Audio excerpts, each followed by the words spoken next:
அட கொடுமையே அப்படிங்கிற மாதிரி நம்ம ஏற்கனவே நேற்றே வந்து ப்ரோமோலேயே சொன்ன மாதிரி நம்மளுடைய வீட்டு பெண்கள் பல பேருக்கு வந்து தைரியம் கொடுக்காம வளர்த்தது அவர் நம்பிக்கை இல்லாமல் குடும்பத்தில் யாருக்கிட்டையும் எதையுமே பகிர்ந்துக்க முடியல. இத்தனைக்கும் ஒரு கூட்டு குடும்பம், கிட்டத்தட்ட வந்து 3 அண்ணனுங்க இருக்காங்க, 3 அண்ணிங்க இருக்காங்க. அது மட்டும் இல்லாமல் வந்து சொந்த அக்கா இருக்காங்க. அப்பா அம்மா எல்லாருமே இருந்து கூட ஒருத்தர்கிட்ட கூட ஏற்கனவே தெரிஞ்ச ஒரு விஷயத்தை பகிர்ந்துக்க முடியலன்னா என்ன மாதிரி ஒரு குடும்பமாக அந்த குடும்பம் இருக்குன்னு பார்த்துக்கோங்க.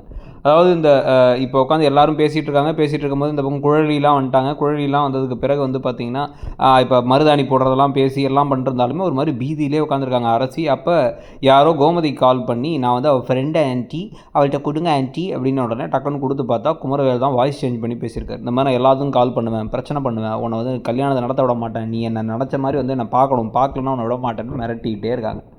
மிரட்டிகிட்டே இருக்கும் பொழுது ஏற்கனவே சுகன்யாலாம் மோசங்கிறது உங்களுக்கு தெரியும். சுகன்யா கிட்ட இதை கொண்டு போகாமல் இந்த விஷயத்தை அன்னிங்கள்கிட்டயாச்சும் பேசலாம். அன்னிங்களுக்குலாம் எல்லாமே தெரியும், நேராக கொல்லவே பார்த்தாருங்கிறதுலாம் தெரியும். அப்படி இருக்கும்போது அங்கே யார்கிட்டையும் பேசாமல் அரசு யோசிச்சுட்டே உட்காந்துருக்காங்க. இதில் கனவெல்லாம் என்ன வருதுன்னு பார்த்தா வீட்டு வாசலில் பேனர்லாம் வச்சு கல்யாணம் நின்று போச்சுன்னா நான் அழுது நெஞ்சு பிடிச்சிட்டு இருக்க மாதிரி கனவெல்லாம் வந்துக்கிட்டு இருக்கு. ஒரு மாதிரி தலை சுற்றி மயக்கத்திலே உட்காந்துருக்க மாதிரி உட்காந்துருக்கும் பொழுது மீனாவும் அட்வைஸ் பண்ணுறாங்க, அவன் ஏதாச்சும் பிரச்சனை பண்ணானா என்ன இருந்தாலும் எங்கள்கிட்ட சொல்லி நாங்கள் பார்த்துக்குறோம்லாம் பேசுகிறாங்க. ஆனால் அதெல்லாம் கேட்குற மாதிரியே அவங்க இல்லை.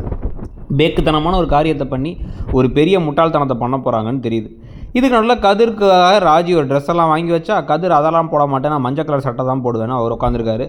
ஏன் நான் ஒரு 900 போட்டு எடுத்தேன்னா அதுக்கு நான் என்ன பண்ண முடியும், நான் தான் ரொம்ப நெஞ்செடுத்த காரண்ட் அல்ல அப்படின்னு அவர் சொன்னாலும் கூட கரெக்டாக வந்து போட்டு வருவார் நினைக்கிறேன். இவங்க வாங்கி வச்ச ஷர்ட்டை அந்த சஸ்பென்ஸ்க்கெலாம் பிறகு தான் பெரிய ஆப் ஒன்று வேறு காத்துக்கிட்டு இருக்குது. ஸோ அதுக்கு முன்னாடி வந்து பார்த்திங்கன்னா இப்போ நகை விவகாரத்தில் வேறு ஒவ்வொருத்தங்களும் நகையெல்லாம் பேங்க்லேருந்து எடுத்து வந்து எல்லாம் போட்டுக்குங்க, ராஜிக்கு தான் நகை இல்லை அதெல்லாம் ஏன் ஆரத்தை போட்டுக்கிட்டோம் அப்படி இப்படிலாம் வந்து கோமதி கொடுத்துக்கிட்டு இருக்க. நகை கருத்து இருக்குமோன்னு பயத்தில் பேக்க முடிக்கிறாங்க தங்கமயில். இது ஏற்கனவே ஒரு பையில் பிரச்சனையில் இருக்காங்க, இன்னொரு பை வேறு பிரச்சனையில் மாட்டிச்சுன்னா என்ன ஆகுறதுன்னு யோசிச்சுட்டு இருக்க. மீனாவும் அதை புரிஞ்சுக்கிட்டு ஒரு பார்வை பார்க்குறாங்க.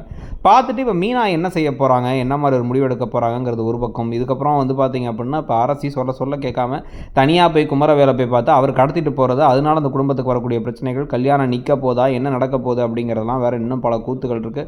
ஸோ இந்த கூத்தெல்லாம் பற்றி நீங்கள் என்ன நினைக்கிறீங்க, அந்த கதை போகிற விதம் எப்படி இருக்குது, அந்த கதையில் இப்போ குழலிலாம் வந்ததுக்கப்புறம் கொஞ்சம் அவங்களே தான் நிறைய பேசிகிட்டு இருக்க விஷயங்கள்லாம் நடக்கும். ஆனால் கொஞ்சம் இன்ட்ரெஸ்டிங்கான கேரக்டர் வேறு. நீங்கள் அரசி என்ன பண்ணால் பெட்டர் நினைக்கிறீங்க, குமரவேல் அரசி கல்யாணம் நடக்கணுமா கூடாதாங்கிறத சொல்லுங்கள்.